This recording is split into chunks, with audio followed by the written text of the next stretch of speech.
Donc le gouvernement souhaite répondre. Donc Monsieur Cahuzac a la parole. Merci Madame la Présidente.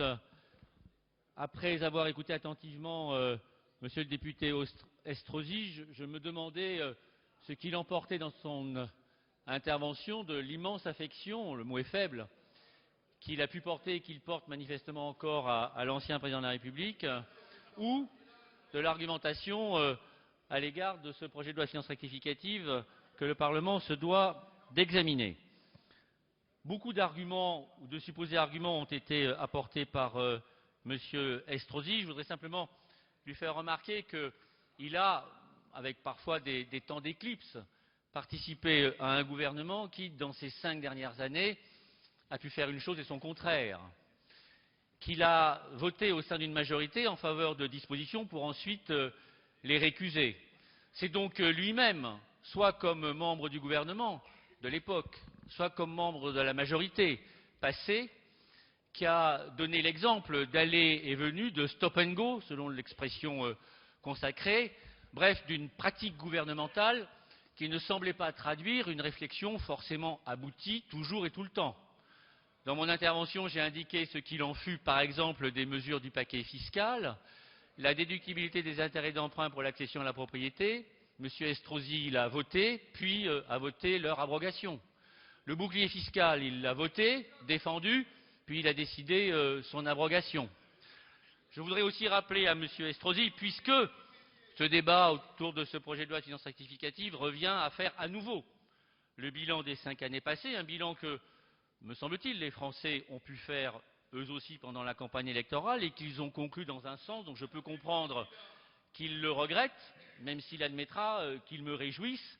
Mais après tout, le seul maître que nous avons tous et que nous nous reconnaissons, c'est le suffrage universel. Et il me semble que le suffrage universel s'est exprimé de la manière la plus claire et la plus nette. L'amertume que je peux comprendre chez M. Estrosi, cette amertume est mauvaise conseillère.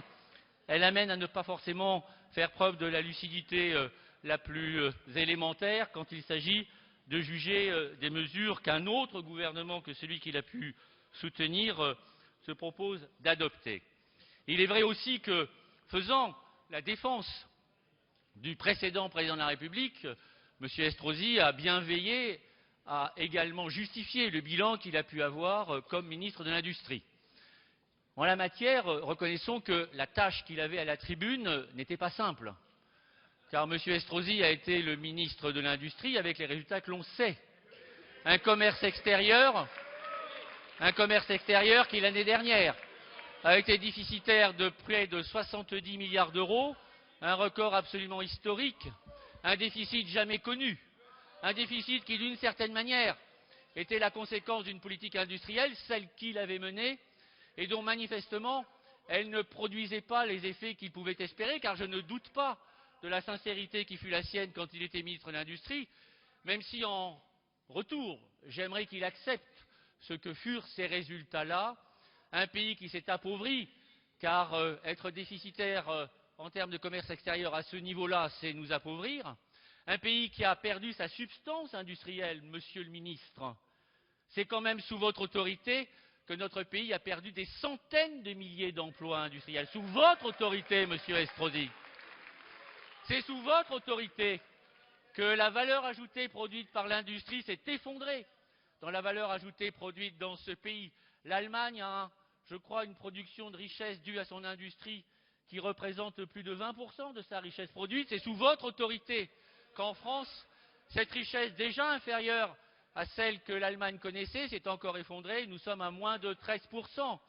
Nous avons une richesse industrielle en France qui, rapportée à la richesse nationale produite, est même inférieure à ce que la Grande-Bretagne peut connaître, une Grande-Bretagne que le président de la République, adulé par M. Sarkozy, citait pour la stigmatiser en indiquant que c'était un pays qui n'avait plus d'industrie. Eh bien, en France, le bilan du gouvernement passé auquel participait M. Estrosi, ce bilan-là, est bien celui que je décris, une industrie qui s'est effondrée, un commerce extérieur particulièrement déficitaire et des emplois industriels, hélas, supprimés par centaines de milliers. Nous avons appris, en écoutant M. Estrosi à l'instant, qu'au moment où des centaines de milliers d'emplois industriels étaient détruits, M. Estrosi convoquait les patrons de l'industrie et que ceux-ci déféraient à cette convocation. Peut-être aurait-il fallu faire davantage que contacter, je parle à l'ensemble de la représentation nationale, Monsieur Estrosi. Monsieur Estrosi, il faudrait peut-être vous calmer un tout petit peu. Nous sommes ici à l'Assemblée nationale. J'ignore comment vous conduisez vos débats au Conseil municipal de Nice, mais en règle générale, une certaine dignité tente de prévaloir dans les débats. Il me semble que vous avez eu largement la parole. Vous tentez de la reprendre à nouveau. Et je m'exprime en parlant de vous, en m'adressant à l'ensemble de la représentation nationale. Ne vous en déplaise, il se trouve que mes amis sont plus nombreux que les vôtres, parce que les Français en ont décidé ainsi.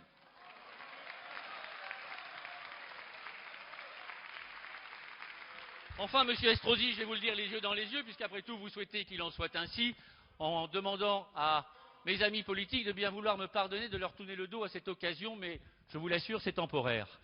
Monsieur Estrosi, vous venez d'évoquer longuement à cette tribune l'évolution du pouvoir d'achat. Il est vrai que c'est un sujet auquel je comprends que vous soyez sensible.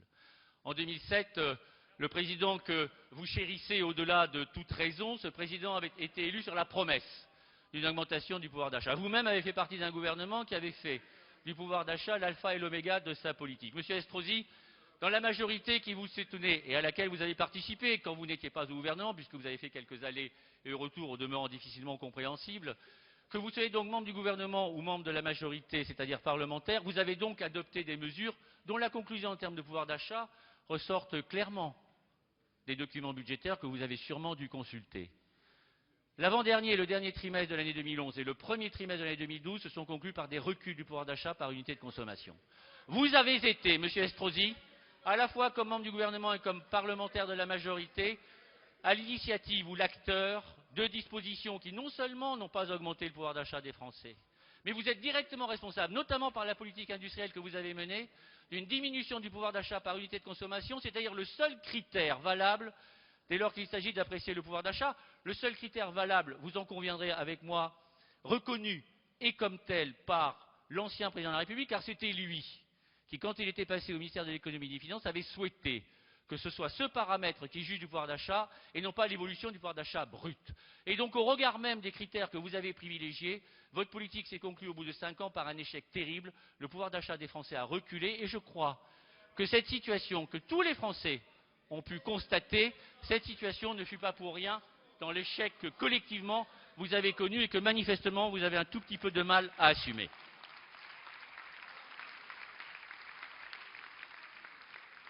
Un mot pour terminer, Madame la Présidente, en comptant un peu sur votre indulgence. Monsieur Estrosi, vous permettez que je m'adresse à nouveau à l'ensemble de vos collègues. Monsieur Estrosi a évoqué la règle d'or. La règle d'or, c'est un peu le sujet qui permet à certains membres de l'opposition aujourd'hui, de la majorité hier, de s'exonérer de certaines de ses responsabilités. Mais de quelle règle d'or parlez-vous, Monsieur Estrosi? Vous semblez regretter que la règle d'or que, membre du gouvernement, vous avez assumée en la proposant au Parlement, vous semblez regretter que cette règle d'or-là n'ait pas été adoptée. Mais l'opposition a eu raison à l'époque de la refuser. Car cette adoption n'aurait servi à rien. Comme membre du gouvernement, vous avez proposé une règle d'or qui n'a rigoureusement rien à voir, mais alors rien, avec celle que pourrait envisager le nouveau traité européen.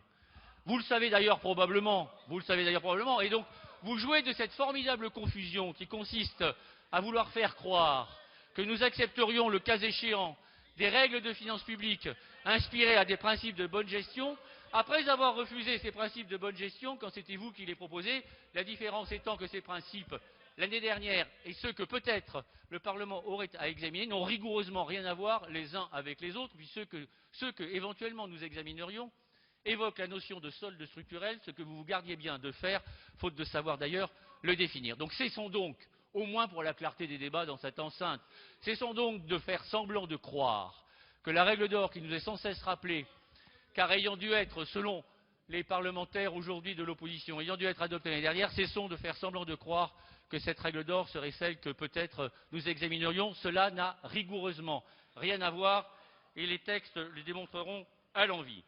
Vous regrettez la suppression du conseiller territorial, j'ignore si tel sera le cas, mais en toute hypothèse, je ne crois pas, je fais ça de mémoire, et le cas échéant, les textes trancheront entre nous. Mais je ne crois pas que ce soit la Cour des comptes qui ait proposé la suppression du conseiller territorial ou son adoption. Honnêtement, ce n'est pas son rôle.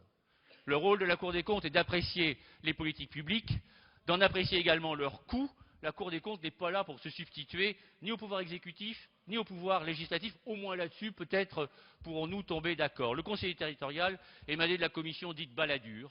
Vous avez le droit de défendre la commission Balladur et l'apport que l'ancien Premier ministre de la France a pu avoir au progrès de nos institutions, aux politiques menées. C'est votre droit. Vous avez le droit de regretter M. Balladur comme vous regrettez amèrement Nicolas Sarkozy. D'autres ne partagent pas ces regrets-là. Mais puisqu'il s'agit de rendre à César ce qui appartient à César, convenez qu'il n'est pas choquant que cette majorité veuille revenir sur une disposition qu'elle a combattue quand vous l'avez présentée et dont elle avait dit que majoritaire, elle reviendrait dessus. Nous pouvons avoir un désaccord, mais certainement pas de surprise. Quant à la prime à la casse que vous avez abordée, là je dois dire avoir très mal compris vos propos, car je me demande si ce n'est pas vous, comme ministre de l'Industrie, qui dans un premier temps l'avait fait adopter dans le cadre du plan de relance et qui dans un deuxième temps, toujours comme ministre de l'Industrie, l'avait supprimé. Cette prime à la casse n'existe plus. Vous semblez accuser l'actuel gouvernement et le cas échéant la majorité qui le soutient de devoir revenir sur la prime à la casse. Il se trouve, monsieur le ministre, que c'est vous, probablement comme ministre, qui en avez demandé la suppression au Parlement. Je me permets de vous rafraîchir la mémoire. Il y aurait beaucoup de sujets qui m'autoriseraient à le faire, mais j'aurais pour cela besoin du même temps de parole que vous. Et comme vous, je courrai donc le risque de lasser mon auditoire. Quoi qu'il en soit, je ne souhaite évidemment pas, au nom du gouvernement, que cette motion de rejet soit adoptée. Je conteste l'analyse en inconstitutionnalité qui a été faite par M. Estrosi, qui, si j'entends bien mon oreille droite, me conseille de travailler, au moins sur le plan juridique. Peut-être pourrais-je vous renvoyer le compliment, monsieur le député. Vous affirmez que des dispositions sont inconstitutionnelles. Je crains que ce ne soit vous, monsieur le ministre, qui n'ayez pas assez travaillé, non seulement pour votre intervention, mais même les 5 années passées.